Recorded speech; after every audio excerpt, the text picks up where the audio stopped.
per always, folks, you know who it is. Your favorite person could not be happy to be here with you all right now.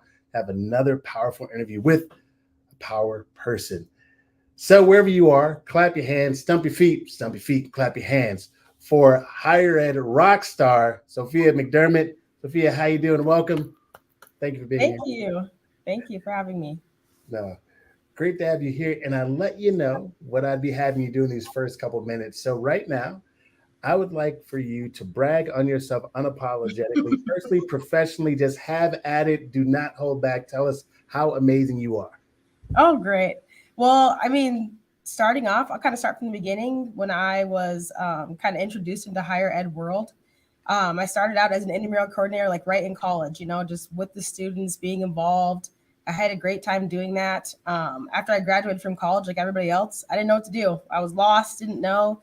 I had found another intramural coordinator job, took that, and then I eventually started working with other individuals within the campus, just putting on events. And that's where I started to meet these people that were really working hard to help students. And I kind of moved into that admissions role a little bit.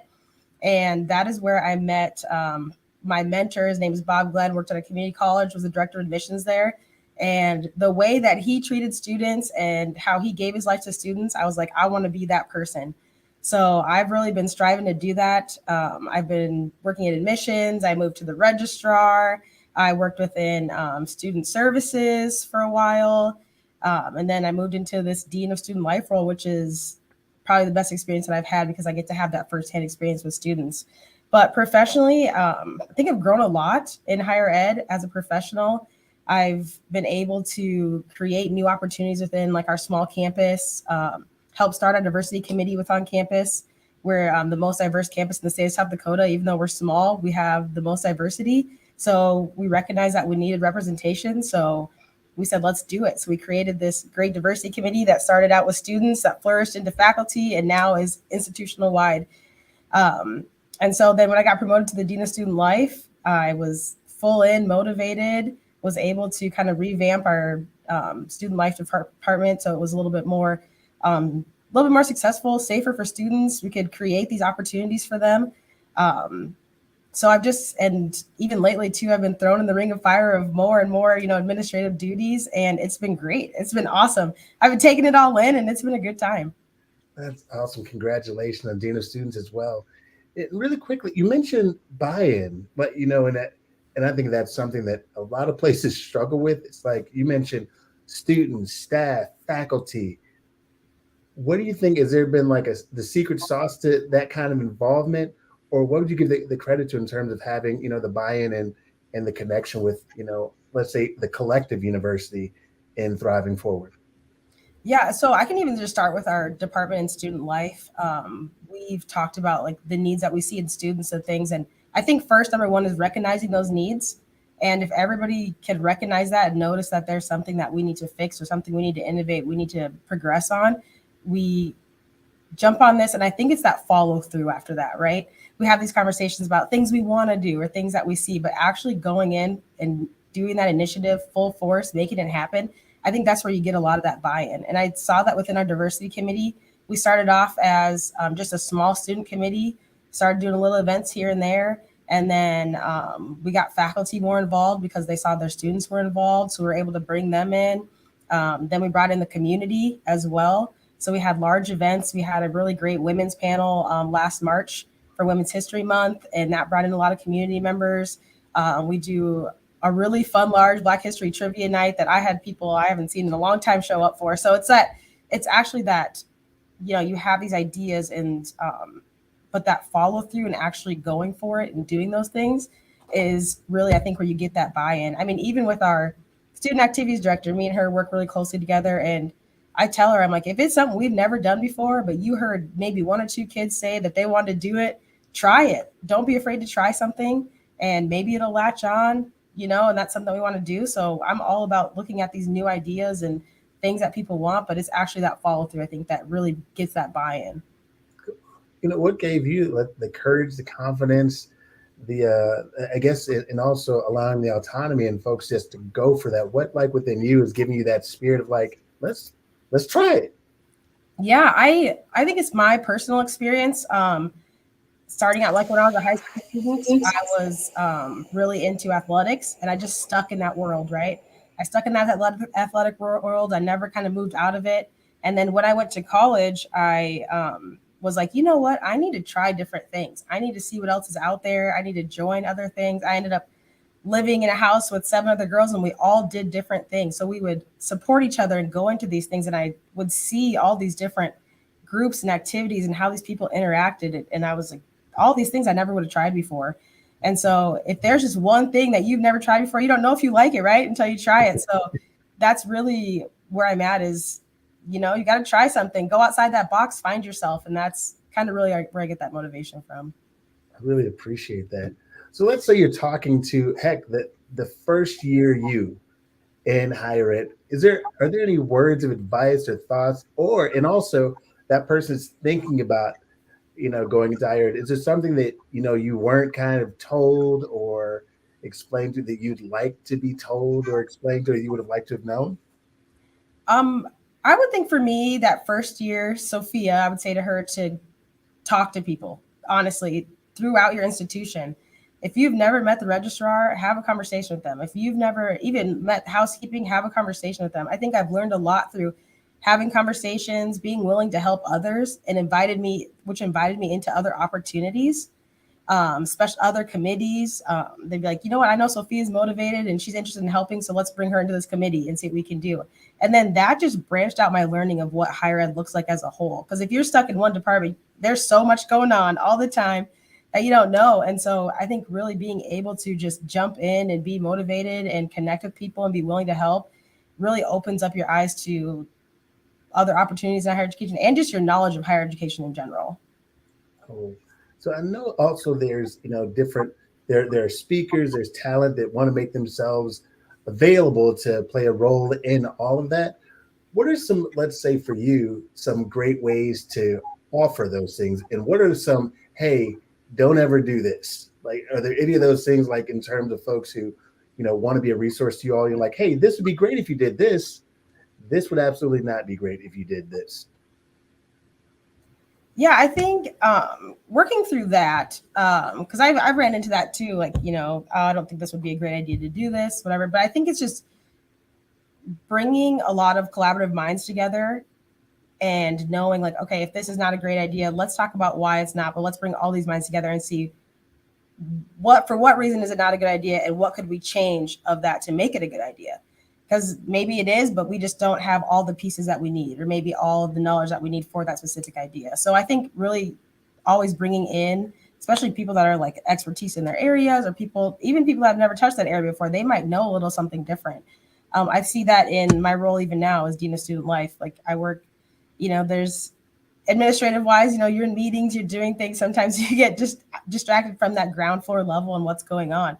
So it's just things simple as like me walking down and talking to the librarian, like, what is going on? What kind of things are you hearing?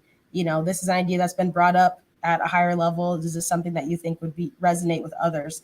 So yeah, I just think everybody has really good purpose and can implement something into an idea and make it different. Cool.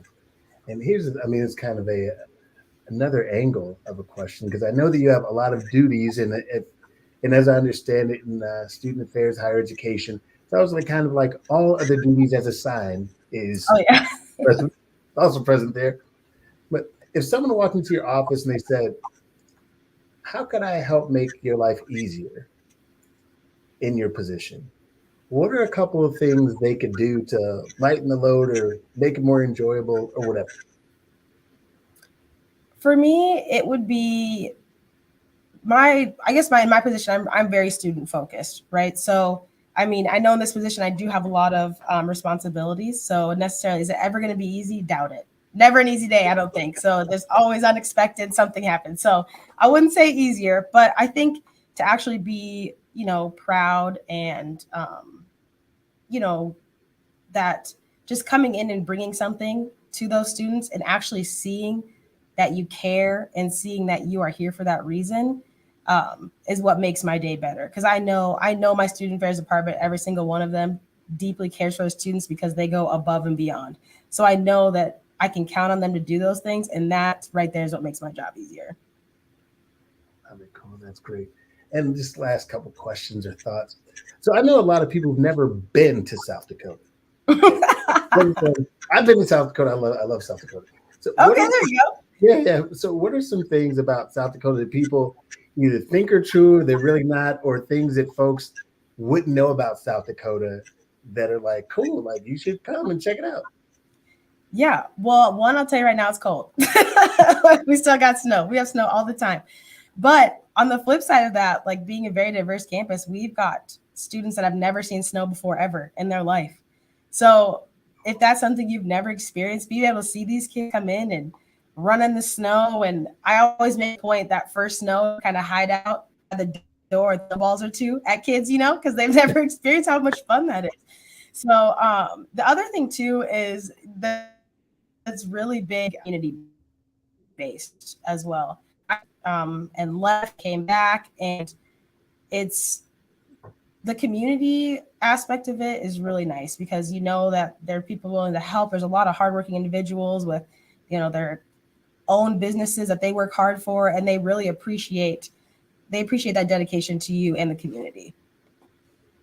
Thank you very much. Appreciate that. My last question or thought, what's some, I guess, advice, words of encouragement you may have for other deans of students out there who are looking to be more engaged or involved, or just, again, in a world where, you all are the conduit and the connection for so many folks to help give them a little bit more life? I would say for sure being involved in activities, even if it's just going to a play that your school is putting on, going to an athletic event, going to a class meeting. I make time to be a presence, to have my face shown so students know who I am. I mean, sometimes I'm bad news bear, right? I got to give you that bad news, or we have to have a hard conversation. But those conversations don't have to be tough. I mean, some are tough, but they don't have to be tough if you build those relationships with students. And I've been able to, know students by name, see them, or bring up I saw you at this event. So then when you do have those hard conversations, there is that respect level there for you. It's almost to a point sometimes they don't want to disappoint you, And so I think that just being a face and a presence is really important because essentially you're there for them, you're there for their safety, you're there for their protection and their great experience as a whole. So it's very important to be a face. Your face. Thank you very, very much, Sophia, for being here with us. Any other last thoughts? Anything I forgot? Anything you'd like to mention, share? Any more shine you'd like to bestow on us? Oh, my love for student affairs has been, I think I've always known that I loved working with students, especially in higher education, because you're able to really meet individuals where they are. Everybody's at a different place. And so being able to watch them grow into these working professionals and move on and their successes really gratifies. Like, I'm doing my job. I'm doing a good job at my job. And even before this role, I was like an advisor for probationary students. So I would get students that had like a 14 ACT that were struggling. And that first full circle of 4 years, I see them graduate. Now they're getting jobs. They're going for their masters. That's really where my motivation lies within student affairs. And I think it's important to never forget that, right? Because without them, there's no me. So that is full-heartedly where I believe and work every day for. Thank you so very much for sharing your expertise and your time and your energy throughout your life and profession. And for those of you all watching or listening, or wherever you end up catching this, you should probably know, we always believe that more people should know you. We absolutely believe that you should know Sophia McDermott. So thank you very much, Sophia, for spending this time with us. And as you all watch this live or later on, feel free to leave a comment with your favorite takeaway, because we are a product of the people we hang around. And the way we do that is hang around more people that breathe life into us so we can be more, do more, and have more. So thank you again for being here on the NAMPA podcast. Thank you again, Sophia, for being here. My name is Sam Pearson. Second, you heard it here first. Have a great one, y'all. Peace. Thank you. Thank you.